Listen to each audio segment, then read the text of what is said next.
In this video, we'll look at pausing a journey with one of the Success with Autopilot journeys. You can use this to pause a current journey, halting email sends over a specific time period, and then resume the journey when you're ready.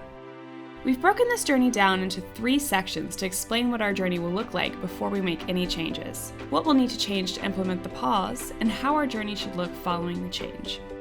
Let's look at our current journey.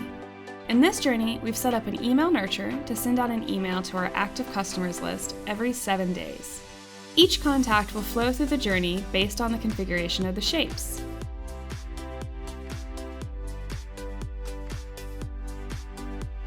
To update this journey to allow it to be paused, we've made a few changes.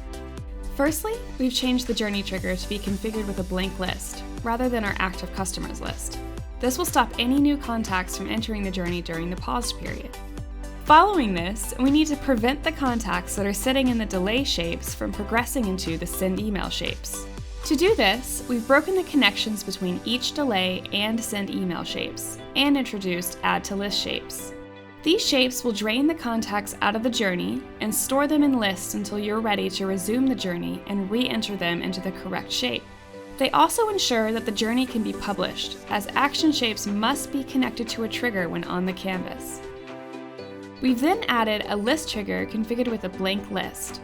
This trigger acts as a starting point for each email shape. This trigger does not add any contacts to the journey, but acts as a filler to allow the journey to be published, as an action shape that is not connected to a trigger will cause an error in the journey. With this journey set up ready to be published, no new contacts will enter the journey, and contacts currently progressing through the journey will be added to lists rather than receiving the emails. To restart the journey, the first thing we need to do is update the trigger. This can be reconfigured back to the original list, active customers, as we want to add new contacts on this list to the journey.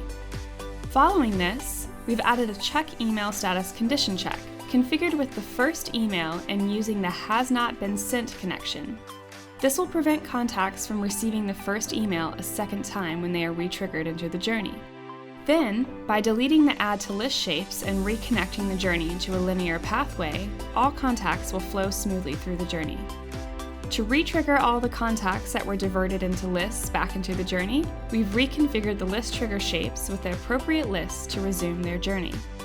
This journey will give you the ability to temporarily stop contacts progression through a journey and successfully resume it whenever you need.